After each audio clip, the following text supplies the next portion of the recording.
This right here is Car Con Carne. Car Con Carne is a Q101 podcast. I'm James Van Osdale, and Car Con Carne is sponsored by Easy Automation. Are you looking to transform your home, office, or business into a smart, seamlessly connected space? Easy Automation is local. They're over in Aurora, and they deliver custom automation solutions that are tailored to your lifestyle. Whether you're upgrading your home entertainment, streamlining your office tech, or enhancing the atmosphere in your restaurant or sports bar, they've got you covered. Their expert team designs and installs personalized systems, from smart lighting and climate control to audio-video distribution and robust Wi-Fi networks, all managed through an intuitive app on your favorite device. Easy Automation makes technology work for you effortlessly, reliably, and always with your satisfaction guaranteed. Visit easy-automation.net or call my guy Dan. This is his phone number. Write it down, or if you're watching on YouTube or Facebook, just look at the number on the screen, 630-730-3728, and take control of your environment today. Are you a band, an artist, the shepherd of a brand? You need to know about Exploding House Printing. They're here for all of your screen printing, embroidery, and other merch needs. They're right here in the city. They're in Hermosa, and you should consider them for everything from t-shirts, merch, anything you need to get your message out there. Exploding House's focus is on small business, bands, brands, everything in between. They've worked on products for Meatwave, Empty Bottle, The Music Box, Dante's Pizzeria, The Brokedowns. The list goes on and on. Actually, the list is finite. Lists are finite. The list is very long. It is a long list, and you can see it on their website, explodinghouseprinting.com. I digress. Jonathan at Exploding House has been doing screen printing for decades, which means he knows what he's doing. Besides technical expertise, he delivers production efficiency and cost awareness to offer boutique print shop quality at much lower large print shop prices. Check out their work on Instagram at Exploding House, or check out their site at explodinghouseprinting.com. Get a quote, see a list of all their clients. It's pretty impressive, and there are probably people on the list you already know. Email info@explodinghouseprinting.com for a quote today. It's Car Con Carne. Let's eat in the car. It's Car Con Carne. And now here's the star of our show, James Van Alstyne. Alexis Plaen is a Chicago-based singer-songwriter whose debut album, Enjoy the Void, comes out on October 10th. What will likely strike people is how accomplished the album sounds. It's thinking person's pop music. It's beautifully produced, thoughtfully arranged, with sharp lyrics. Thank you. Alexis Plaen is my guest. We're sitting on Belmont Street. We're facing east. How do you know that? If you're watching on video, right there behind me, over my right shoulder, over Alexis's left shoulder, the sun is setting to the west. It's kind of lovely. This is a lovely late summer, pre-fall night in Chicago. It's beautiful ambiance. It is beautiful ambiance. Nice to see you. We overlapped briefly. We worked at a radio station together. Neither of us are in radio now. No. And both of us are living our best DIY lives. Absolutely. Post-radio. Yeah, we are. So you are not a native Chicagoan. I guess let's start there. Yeah. Although you've lived here long enough, I think you can claim Chicago. But when did you officially move here? I moved here in 2018. Okay. Actually. Yeah, I mean, you've lived here long enough at this point. Yeah. And it wasn't my plan to move here. From Minnesota originally, and I was going to a contemporary music college in St. Paul called McNally Smith. In 2017, like 5 days towards the end of the semester, they closed and didn't pay teachers. Students weren't supposed to be able to transfer. It was brutal. Yeah, exchange students had 2 months to find a new school to take them, or they'd get deported.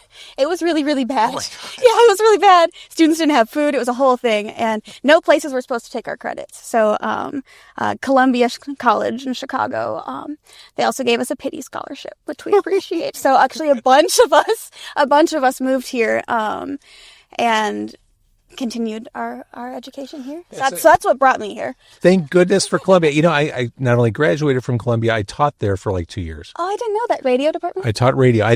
They can't possibly still have a radio department. Like, what would they teach? I don't know. It was struggling around. Here's how you syndicate content across the country. Yeah. I don't know. Maybe there's a podcasting department. Here's how you do something on a regular basis that'll earn you no money. I don't know what. I don't know what kind of audio stuff they're teaching at Columbia. So let's talk about this album, Alexis Plaen, Chicago-based singer-songwriter. Enjoy the Void, out on the 10th of October. Yes. The themes I pick up, they're pretty transparent. There's existential dread, the often mentioned existential dread on the album, but also finding purpose in spite of all that. Fair? Yeah, absolutely. Is that an accurate summation of the past 7 years? Yeah, I would definitely say so. Yeah. I mean, I think it's a very cyclical journey that we kind of constantly are going on. And I've definitely been through it a couple of times, for sure. Well, okay, let's go there. You had a horrible cataclysmic house fire several years ago. This is one of those life and emotion changing moments where you realize just how temporary things are. I see what you did there. Yes. Yeah. No, it was definitely one of those moments where there's a very significant before and after of an event. And yeah, definitely changed my life forever. And that was I can't imagine. Were you home when this? I don't know the details. Yeah. So I was actually at the recording studio working on this album, recording it. And we would work super, super late. So we'd get done at 4 a.m. or something. And I came back. And no one was outside. The street was quiet. There was one person with a camera taking photos out front. And I thought that was kind of strange. And then... At 4 a.m. Yeah. And then I noticed there was broken glass everywhere and some broken windows. Walked around through the side of my house into the door that I would enter my unit in and saw that all of the siding was collapsing and falling off. And there were burnt clothes on the stairwell. Oh, my Lord. A very apocalyptic scene. And all the front doors were blown open. I had a cat at home. Oh, my God. And none of the lights were working. All the sockets were blown out. And so I just had my phone flashlight and went upstairs to my unit, and I didn't know what had happened. I thought it was an explosion at first from just the because your brain has no frame of reference. You can't logically think through what's going on. No, it was the best comparison that I have for it is those horror video games where I have a flashlight. Yes. You slowly reveal the scene around you. It was very much like that. But I didn't know how safe the infrastructure was to be on, so I went up to just get some photos and to kind of try to get a sense of what happened, and called out for my cat, and there was nothing. But I couldn't. First of all, I was shocked that no one called me. Right. Yeah. But then, so it wasn't actually until the next morning that I found out what happened. And I did call the police or the fire department that night, and they said that a fire had broken out on the back porches, and they didn't know why at that point. There was a lot of shady business with the landlord and insurance companies and all that fun stuff. Go figure. But later on, we believe that it was a gas fire with an electrical accelerant. Really? Yes. And then later found out it was the third fire that happened in that building in the past 10 years. A really, really old, 1800s build, old Chicago build. Huh. Yep. Huh. Yep. And so me and the apartment right below me, because we were on the back of the house by the source of the fire, we lost everything. His was pretty much all ash, and mine had more heat damage, so most of my things melted. Even the metal ceiling fan was melted into the carpet. It was actually talking about the impermanence of things. How traumatizing. Yes. Yeah. Fire is a very aggressive element, and it's very visceral. And the seeing things that you conceptualize as being very finite, like metal or these things, and then to see it just completely obliterated. It makes you, realize how the things that we think are very fixed are not. Everything's fluid, and that can definitely do a number on you psychologically. So you started working on the album before this happened. Yes. How much did that life-changing moment change your direction for songwriting and just where you're going with things? Yeah, so there's basically 10 core songs on the album, and then outro, intro, interludes. All of the songs were mostly written outside of Better Than Dead, I think was the only one that hadn't been completed yet. And so the album story was very well fleshed out. We knew where we were going with it. the irony was that the fire made the stories and the songs just hit that much harder. Yeah. and the Web of Echoes and Voided interlude and outros were the ones most deeply influenced by the fire. And those were all done, and Angst and Better Than Dead were all finished up in the months after the fire. And I'm going to spoil the ending of the album, like I'm spoiling the movie, but Voided, it wraps the album up and just glitches out. Yep, says goodbye. Uh-huh. Yeah. Just like that sudden, but it kind of makes sense knowing where your headspace was. Yeah. And wanted there to be a conclusive ending and a feeling of finality, but also because it is a cyclical journey, this existential crisis and going back to trying to find what's meaningful in our lives. So what did you take away from that? What's meaningful to you? Is it art? Yeah. Art is definitely a big part of it, and like meaning making of the things that we do in our lives that gives us meaning and purpose. And so in a way, the making of the album itself was kind of the answer to the question that the album poses too, but also the biggest thing, which I was writing about this, but I feel like I wasn't living it as accurately as I could have been in my day-to-day life. The theme of community and relying on each other, because I wrote it coming out of quarantine, basically, right, and talking about the importance of relationships in my life then and just getting through that time. But then after the house fire, and my friends were taking me in and giving me their clothes and their food and taking care of me in every possible sense of the word. And that was... it was also, remember earlier when I said that I'm really good at trying to do everything by myself? Mm-hmm. You said that before we started recording. Sorry. As we were talking about just the DIY lives we lead. Yeah. And that situation really forced me to accept people's help on things. I was going to say, because I think anyone in that situation, the benevolence of friends and community is wonderful, but I think for most of us, there's a level of discomfort, like, I don't want to be a burden. I don't want to take your charity.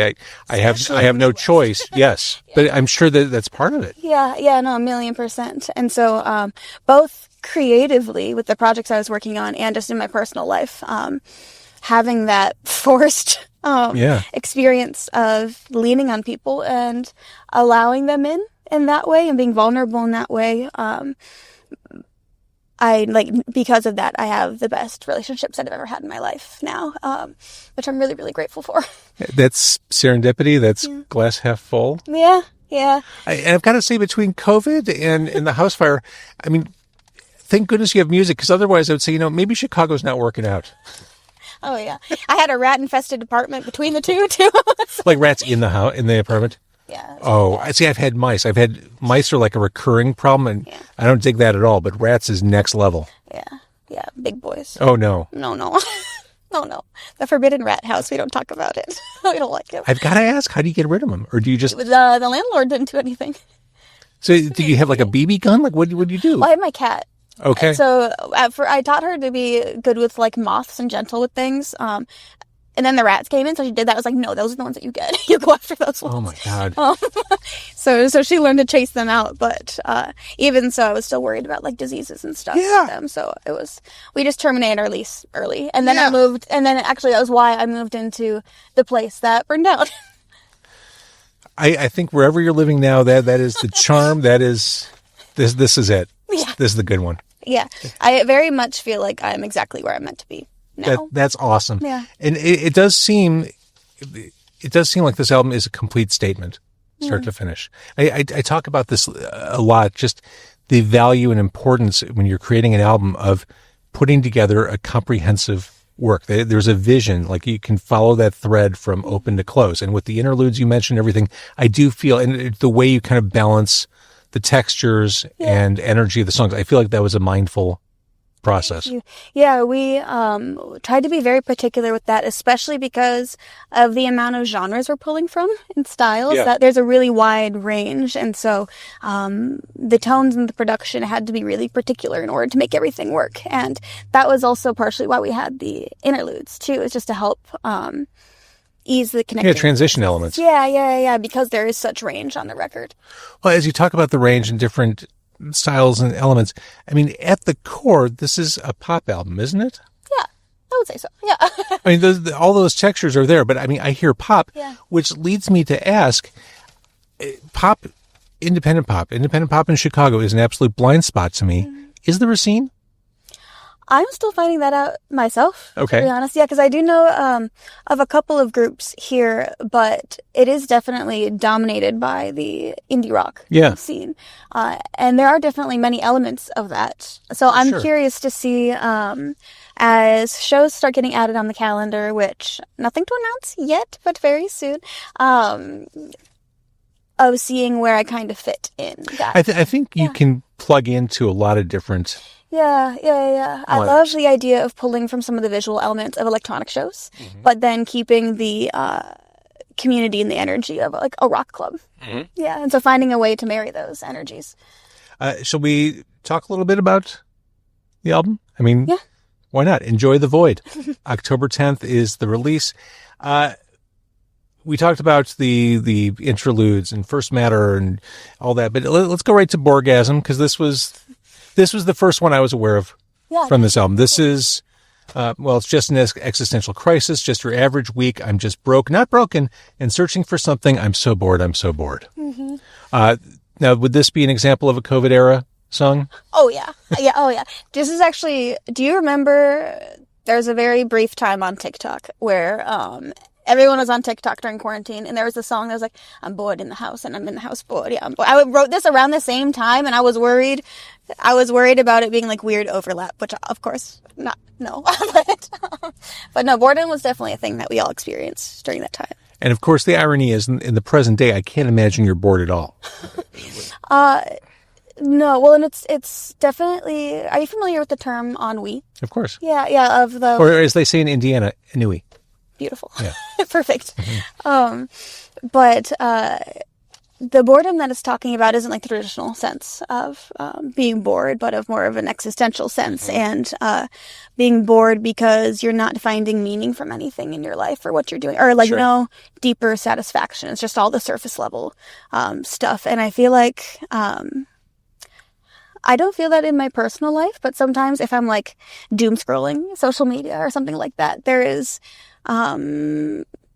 everyone's chasing the trends and the surface level stuff, because that's how everyone's attention spans are like this big right now. Yes. So everyone's doing everything they can. And I feel like I felt this in myself, and I've seen it like a collective hunger for some deeper substance in what you're consuming, both in like film, movies, music, all across the board. Amen. It's funny, as you talk about doom scrolling and TikTok and all that, I'm pretty sure I was shadow banned on TikTok for the month. I went from, I don't have spectacular numbers, but I went suddenly to about 10 views a day, 10 views on new posts. I'm like, and I really had this moment where I'm like, do I really give enough of a shit to keep this going? Do I need to keep feeding this? I don't enjoy this necessarily, and I don't want to figure out how to game this algorithm. It bounced back, but there was a moment I'm like, none of this matters. Yeah, I know. I don't know exactly when they said that it kind of started changing, but like in the past year or so, especially with political shifts and things, the algorithms changed a lot. Yeah. And a lot of creators have just seen their work being suppressed more than they would have before.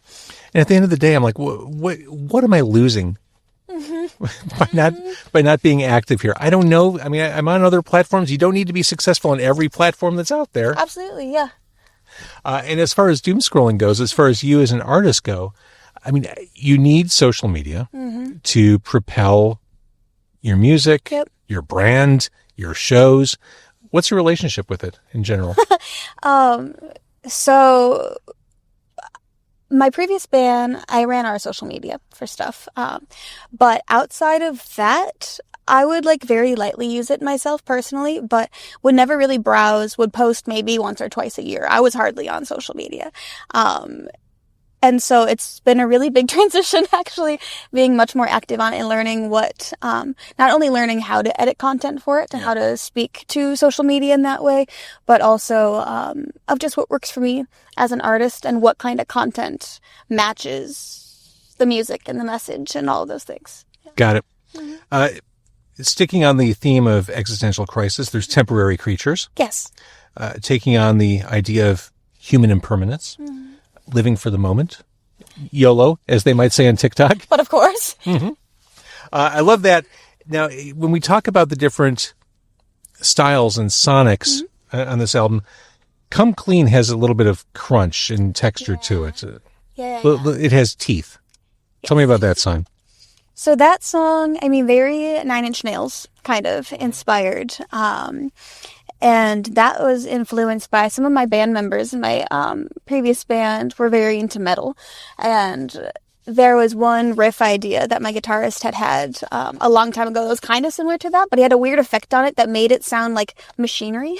And I was really, really interested in. And the metaphor of the song is using a lot of industrial, like animal agriculture visuals, and so we wanted it to be very factory based. Wanted you to feel like you're in that grimy. And that is industrial music by definition. Yep. Yeah, and I had a weird relationship with that song for a bit because for a while I felt like it was too heavy for me or didn't represent me in that way. But it's funny because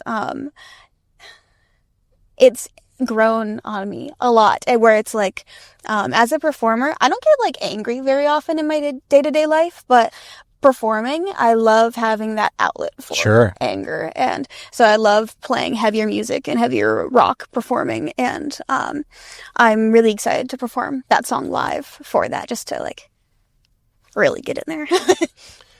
I don't want to stray too far from the topic of existential dread, so let's go to Return. I love these lyrics. Too bad a funeral's cheaper than a hospital. Born into a state of existential debt, and now I'm mourning the death of my generation's potential.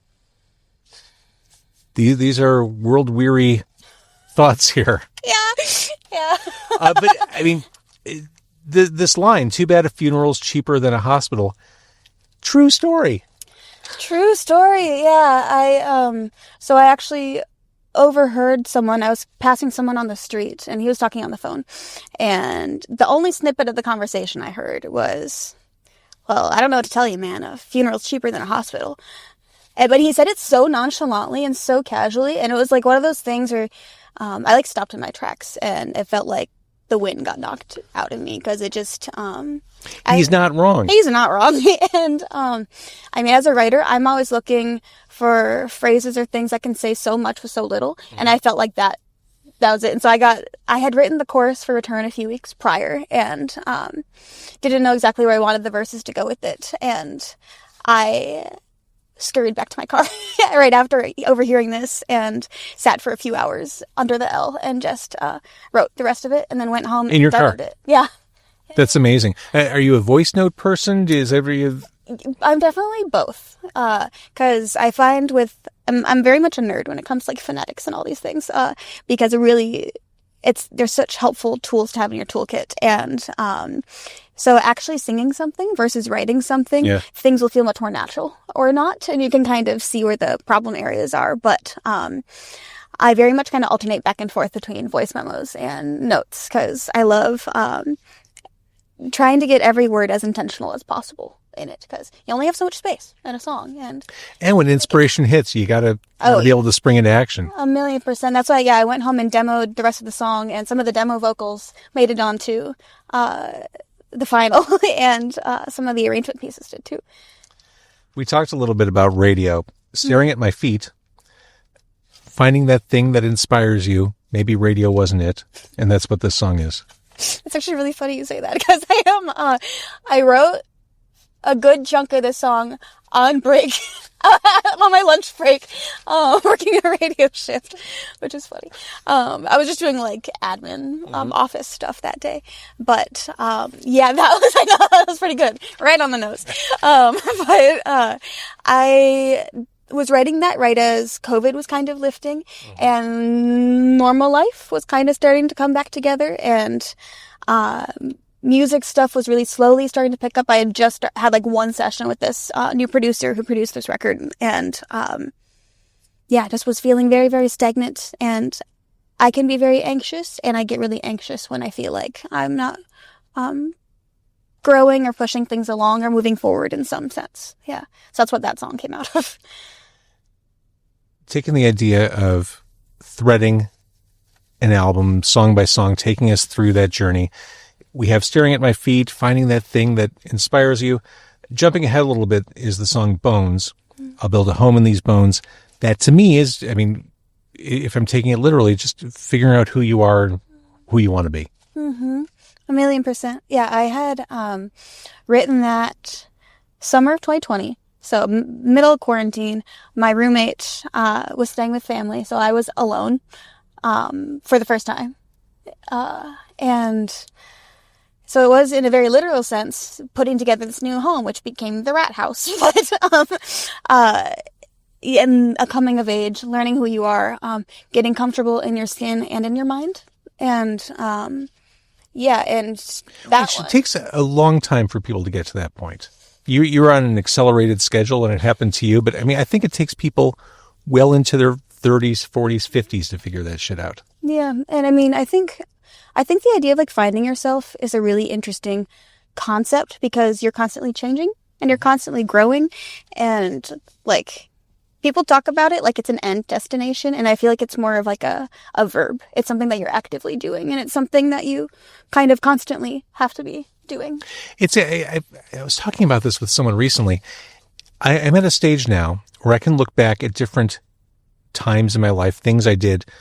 I'm not necessarily the same person I was then, but doing all those things, all those tangents, all those things allowed me to get to where I am now. I mean, I think that's similar to what you're describing. Oh yeah, 1,000,000%. Yeah. And like, how when you experience things in your life, they change you, and like after the fire, I've become a lot more like disciplined and organized. Sure. And a lot of very like practical things that I didn't prioritize previously, I now hold a lot more space for, because I just see their importance more than ever. Yeah. Will you ever go to a Chicago Fire game, or has that been ruined for you? I've never been to one anyways. So I think it'd be pretty good. Actually, different kind of Chicago fire. So one of my friends that I quarantined with, one of my closest friends, she was just bartending and stuff. But after my house fire, she learned that her like purpose in her life is to become a firefighter. Get out. Yeah, and so she just finished Good for her. Yeah, she just finished her EMT training and graduates in like 2 weeks, which is amazing. That's a whole different like gene or thing in the brain. 1,000,000%. For people who are committed to that kind of service and that kind of risk, like that is bravery. I can't even. Oh yeah, it's wild hearing about even the stories just in training and the need for this. But it's so beautiful seeing how these things that when they happen on the surface can be such awful things. Just the silver linings that come out of it, and things that you would never ever expect. But well, I mean, it's true. It's not about the shit that happens. It's about the recovery. It's what you do. Yep. Coming out of it, and it could be relevant to the most small things in your life or big things like that. It's how you swing back around. Yeah, and it's the recognizing the things that you can control. Right. The things that you can change. That said, we should enjoy the void. Of course. Now, it does start with that perspective, but it ends hopeful. Well, with the glitch, but I mean, hopeful. Hopefully, there's good messages in there too. The debut album, it sounds great. Like I said at the beginning of this interview, it sounds remarkably accomplished. I mean, I know this isn't your first rodeo with making music, but just as far as like a complete statement and as a very sophisticated pop release, I think you did it. Thank you. I appreciate that very much. October 10th is the release. You're not going to share with us any show information. Well, how dare you? Well, I'm getting the confirmation. Okay. Still, but probably by the time this comes out, I'll be good. No, that's not true. I turn these around within like 48 hours. Oh, got you. Well, I might have the thing signed in 48 hours. Well, stay tuned. Alexis Plaen. Okay. Or I can mention it and just not mention the date. Okay. Yeah. So before the album release show, because there is this whole world that's been built out around this album, I wanted to give everyone an opportunity to step into that world. And so we are going to do an experiential, immersive album listening party. Brilliant. Yes, in October. Which seems perfect for Halloween season. Like, yeah. And also, like, that time of year, it's fall. Let's all get together inside somewhere. And 1,000,000%. Yeah, and so we're hoping to, because I'm also a sculptor and I do a lot of other art forms, and so we're hoping to have some of the pieces of the world there. So perhaps some costumes, the throne that's been in the music videos. I'm gonna bring that and hopefully allow people a chance to sit in the throne and get their photo with it. And there's gonna be a lot of other activities and vendors and things, all very a part of the Enjoy the Void world and story. Brilliant. And I think Thank you. experiential is where things need to go. 1,000,000%, especially with the short attention span. Yes. And social media and everything, having something tangible that people can interact with and experience, I think just changes everything. I don't think I've heard anyone at the local level talk about something like that. That's a really solid move. Thank you. Yeah, I feel like listening parties have kind of come down in popularity over the years. Well, because on the surface, it is what it is. It's let's go in a room and stand around, listen to music, maybe have a beer. But I mean, this like is an immersive concept. Like, make it an event, truly an event. Yeah. And this world excites me so much, and I'm just excited to be able to share it with people, and we're going to have some fundraising opportunities there too, and hopefully some tarot and just like things people can sink their teeth in a little bit. And I mean, also I think with listening parties, part of it is just like a lot of people don't listen to albums anymore, unfortunately, and we live in a very a la carte culture. Yeah, and on the flip side, I think that means there's a gap of people who do really want that. And I don't know, I'm an album junkie. Well, see, and that's I've said this probably too many times, but this is one of the reasons why I enjoy physical media, especially vinyl, because when you put on a record, you really don't skip ahead. You don't skip through tracks. You listen to them 20 minutes at a time. You listen to an album side 20 minutes at a time, and you get a better sense, a better immersion into what that artist's ideas were. Yeah. As opposed to just kind of skipping ahead or bypassing songs altogether. Yep. Yeah, no, 1,000,000%. And because I mostly came up on classic rock. So Led Zeppelin, Pink Floyd, especially as conceptual artists, influenced me so much. And that's partially why there's a really stark contrast between the A and B side of this record. That was very intentional. And I like to think of the first half as a descent into the void, and the B side, the ascent out of it. I love it. And by the way, I wrote off Pink Floyd for years because radio ruined Pink Floyd for me. Fair. Recently, I've gone back in and tried to just readdress the band, listen with fresh ears. Very rewarding experience, particularly the Animals album. Just want to say. Oh, great choice. Yeah. I love that one very much. Yeah. And some of the things that they've done live with it, and the political and social commentary is a big influence how they approach that, but just the thoughtfulness and the conceptual nature of it. And I got to see Roger Waters live a couple of years ago. We were probably at the same show at the United Center in 2017, 2018. It was that tour, but it was in Minneapolis. Okay. Yeah.